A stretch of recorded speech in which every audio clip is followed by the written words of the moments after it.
Kevin Korte, welcome to Listening with Leaders. You are an investor and board member.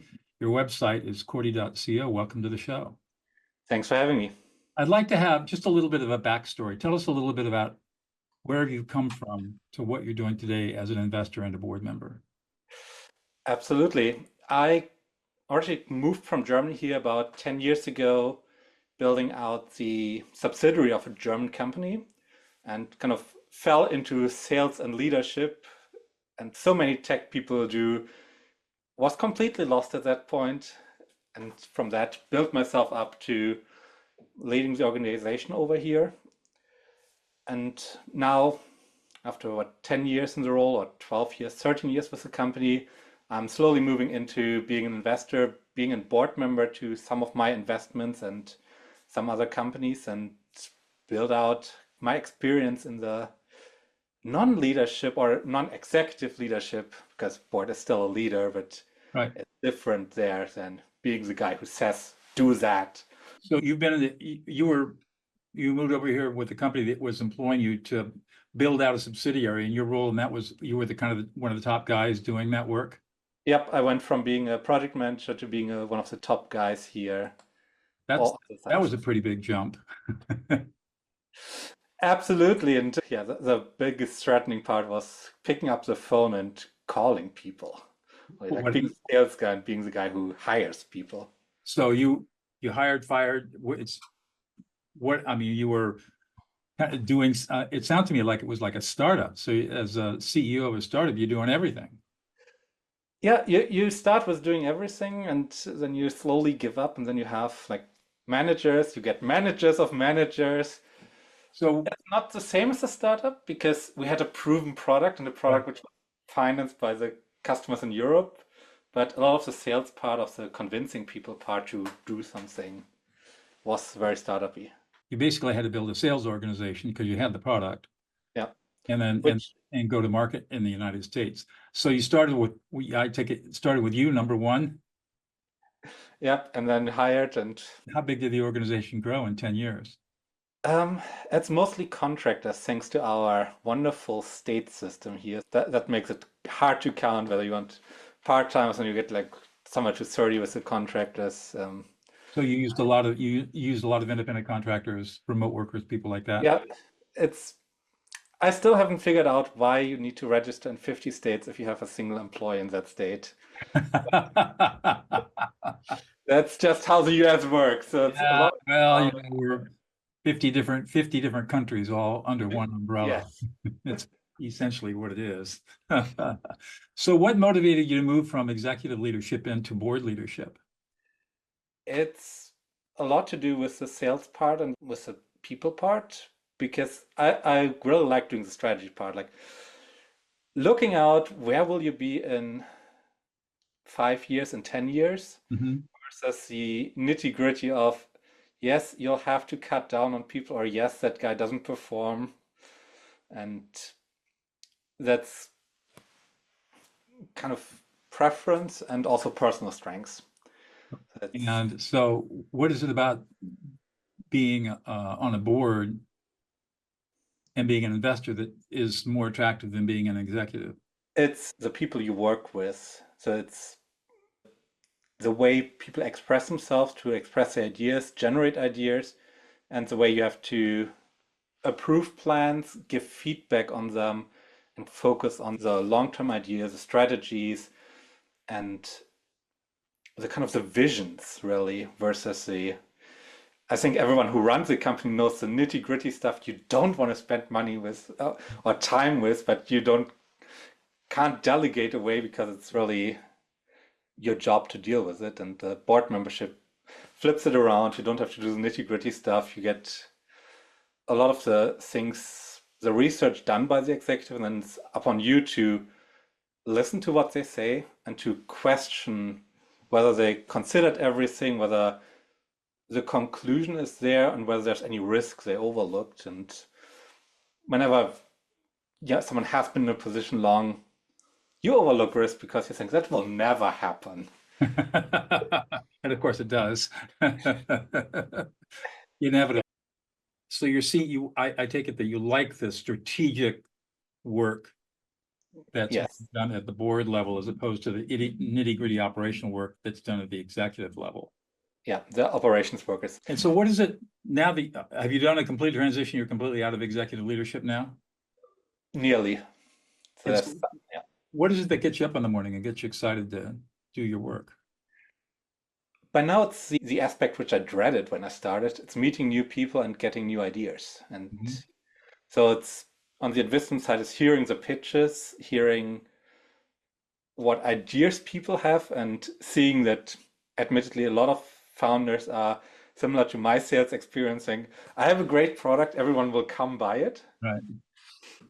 which, yes, as a tech guy, it makes sense. You should buy great product, but unfortunately, that's not how humans work. Right. And for the board work, it's the same. It's seeing where people go, how the people especially develop much more than the products. But seeing like the 19-year-old founder or 20-year-old founder going from that idealistic guy to someone who's really pushing forward, pushing themselves and reaching new heights. And that are the two things that really get me excited to go. So it sounds to me like it's almost like consultative work too. It's especially in the startup world, it's a lot of consultative work, a lot of mentoring work, a lot of, yeah, you could almost say hand holding and telling people everything will be fine, keep going, keep on it. You might fail with this one, but we'll find the next opportunity. So it sounds, yeah, a lot of coaching, a lot of consulting, a lot of handholding and mentoring. Yeah, and that's What do you see when you're looking at these young entrepreneurs? What do you see as common attributes that will make them successful, that tends to make them successful as opposed to not being successful? I think grit is a lot of part of it, especially for the young ones. So if you're 19 or if you're even the ones I've worked with now 24, you don't have a lot of life experience, but you typically also don't have the $100,000 mortgage. Everyone would love to have that, the $500,000 mortgage where you can't put the house on the line for, or your wife doesn't allow you to. So it's for the young ones, really the grit and the that going forward, moving, growing part, and seeing them grow often faster than the organizations. And of course, on the flip side, you have the older generation who have the money to do the startups. And I find it always interesting to see how they challenge themselves more than being challenged by the outside world. So I Hmm. think that's a bit of the difference between someone who's seasoned and starting a startup at what's the 55 is one of my founders Wow. versus one of someone who's 19. So the 55-year-old is just doing it to challenge himself and see how much he can grow. And the 20-year-old is trying to figure life out and challenging, it's getting challenging just to get money in the door and pay the bills. Kind of, but both want to change the world, so that's what they have in common. But it's a very different work with both of them. What are the criteria that you use when you're evaluating ideas? So not about financials, but just about ideas. How do you evaluate whether or not somebody's got a good idea that it's worth getting behind? My first question is always, can I sell it myself? Because building it is always easy, selling it is a problem. Mhm. That's kind of, if I say, yes, I could go behind it and call people up and say, hey, you want to buy it? That's the first step always. And afterwards is then, would I buy it? Would I buy the product? Would I buy whatever's behind the ideas? And then you look at, is it really making a difference? Or is it improving something? And then you look at, is the person the right person to drive it forward? And then you get into the nitty gritty. Okay, financials in a pre-seed and seed startup are like nice. You have numbers, but I'll take the numbers to probe you on whether you just wrote something down or whether you have planning. And I think it's attribute to Eisenhower. It's much more important to do the planning than to have a plan. That's right. Exactly. And How do you evaluate the individuals? You just mentioned that, is this the right person to push this forward? What are the kinds of things you think about to make that determination? it's often when you talk to them, it's listening to what they say and then challenging them on what they, and then see how they react. And you have people who take that as a challenge and build something out of it quickly, think on their feet and do something. You have others who say, okay, I would get back to you. If they do, that's also acceptable. And then you have, of course, the vast majority who get either defensive or completely try to blow you off. And unless I realize my question was stupid. Right. So if somebody gets defensive or tries to blow you off, which is the majority of the time, that's an indicator that there's a problem. And this person may not be worth spending time with. On the other hand, if they can creatively come up with an answer or say, great, I don't know the answer to that question. Let me check it out and I'll get back to you. That's okay too. Yeah, rather defer and actually get back to me. Right. Because you can't defer until forever. Figure it out. Okay. So what do you think, Kevin, what do you think is unique about you that you bring to the table that makes you successful in all of this? I think, as with many board members, it's the ability to listen and get people to open up at the same time. And then it's maybe, at least in this position where I'm now, the combination of real technical experience deep down with that financial experience which you build up. Because most board members come either from the sales side or from the CFO side. And despite the SEC pushing for cybersecurity experience on boards or technical experience, we don't have so many. Maybe it's because we don't get the mentoring that a CFO gets or CRO gets. So you're saying that most board members come in from the financial side or maybe the sales side. Yeah, which makes sense. We had, especially after Enron, a lot of push to have that kind of experience on all the boards. Exactly. So you're a little unique in that you bring in technical skills, technical knowledge. Not unique, but there are a lot less of us than there are financial guys. And what kind of technical expertise do you bring to the table? Cybersecurity and IT mostly. Okay. And that's your former employer? Former employee, and now everyone's doing AI, so I don't want to say AI. Right. But AI is a big catch-all covering a vast, broad continuum of applications and ideas. It's gone from that very well-defined scientific term, right, to now also the marketing phrase, and now that they get challenged, it's Gen AI, which is an undefined term, so everyone can think of what they want in it. Exactly. It's like when people were talking about 4G and 5G, nobody ever knew what the term 4G and 5G meant. Yeah. If you talk to someone who's in the field, they can exactly explain to you why 4G is different than 5G, and we should be excited. But for most people who say, yes, I know what that is, they'll tell you it's what gives us whichever disease is currently in the news. Exactly right. This show is called Listening with Leaders, and you've already alluded to the importance of listening. How did you learn how to become a good listener? It's one of the skills which I think first I had to learn when doing project management, because there's that famous caricature with the different pictures of the monkey on the swing, and then it says, okay, what the client explains to you and what he actually wanted and what was built. Right.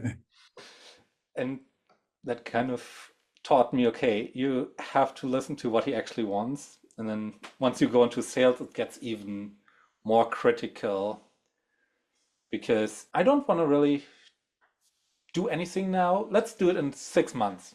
And you're like, oh yeah, put you on the calendar in 6 months. People.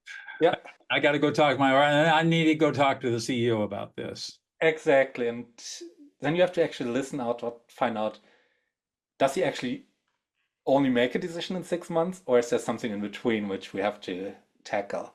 Right.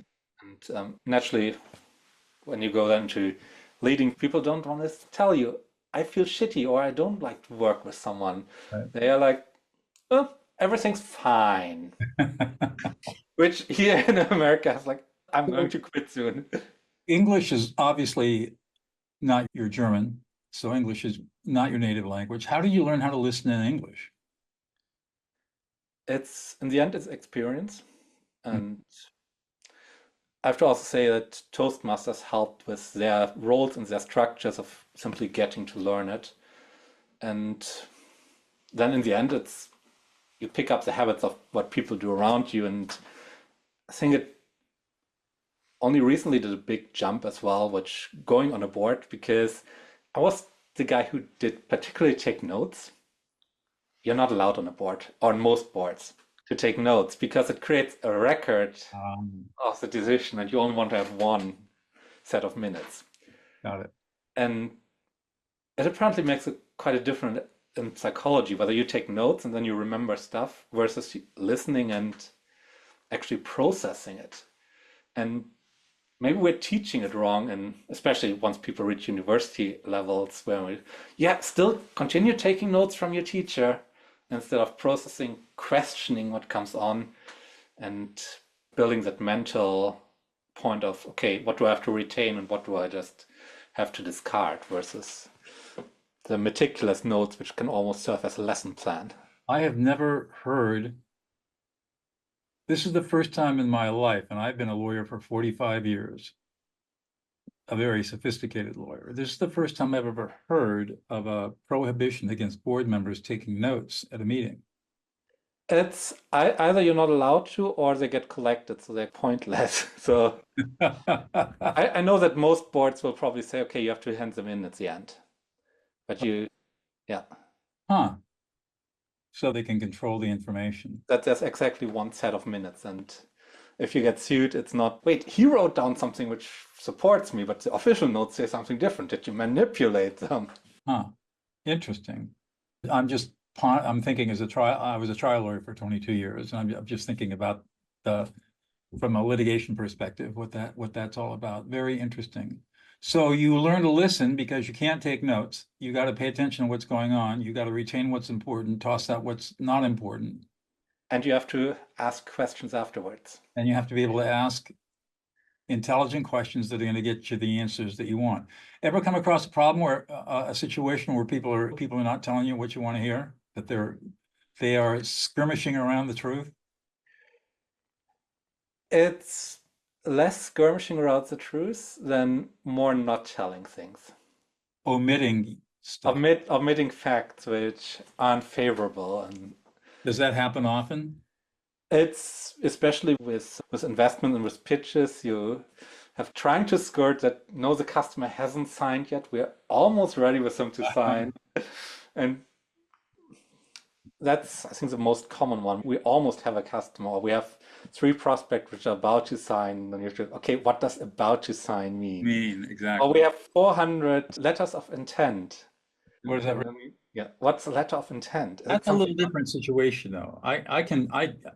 When you're an investor and people are pitching to you, there's going to be a certain lack of transparency and a certain amount of puffing going on. That's just the nature of the business.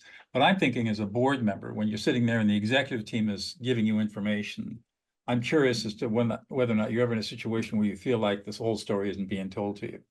Never where I said they're dishonest or they don't want to tell it. It's often the problem that people think it's obvious. Oh. Which is even harder to figure out because they're not skirming around. They think everyone knows it. And so how do you protect against that? You have to be brutally honest if you don't understand someone. Oh, so you have to be able to be willing to say, you said, hold it, wait. I don't get it. I don't get it. You got to explain this to me.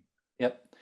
And it's funny if you're the cyber guy on the board, because that if you don't understand it, all the others shouldn't understand it. But it's then so far removed from their knowledge that they say, okay, do I say something or do I just be silent and say, okay, sounds good.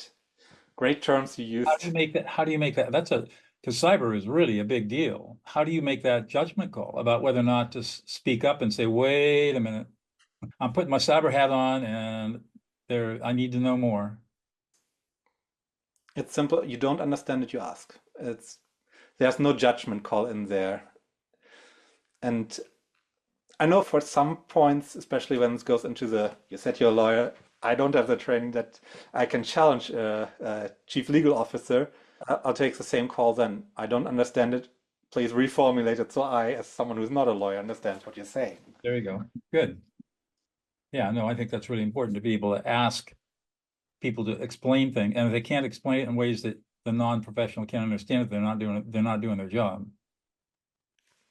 And then you have to say, okay, can we defer it to a different date? To either I get background material and work myself through it, or where you can work over your presentation again. Right. And I think that has happened once, where then the outcome was that the guy got a mentor for the next month to actually help him make a presentation to someone who's not in the Right. IT business. Exactly. How do you interact with other board members that may or may not be interested in, for example, when you're raising a security issue that you see and the rest of the board members are clueless, they're all CFO types. It's the same thing. You have to both catch them up that, okay, we have a risk problem here. Explain in the language everyone understands that that's a problem which is not just some IT wizardry, but it's a business problem. Right. But you also have then often to translate between, okay, what's the IT guy saying versus how does that actually impact us? And it's really hard because you're not supposed to really manage the guy, but give like overview of the strategy. That's right. You're not supposed to manage them. Yeah, but it works. But yeah, you have to be mindful of what everyone uses as their almost language usage. So you got to translate the cybersecurity risk into how is this going to affect our P&L and our balance sheet Yeah, or how does it affect our legal liabilities, or our legal liability? our corporate culture, Right. and yeah, that has to happen. And if no one else does it, you have to pick it up, or you have to tell them, okay, translated, what does it mean to spend that much money on it? Why should we? Right. But you have to say, okay, come back with us next time, or Right. take 100,000 and do an actual study on it. And and I would imagine that's generally well received by other board members. Yes. Much more than when I say, okay, explain to me that legal term again, or explain to me the financials again, where most others have the experience, but where they have a certain level of professional expertise that you don't have, and so you got to learn their language. Yeah, it's not the basics, but when they get more sophisticated, it gets more. But sometimes there are questions which I don't get, and I don't have to feel like I don't feel bad about them saying, okay, explain to me. And I have to also admit that sometimes the guys who are really financially or legally sophisticated say, okay, can you explain that to everyone here again?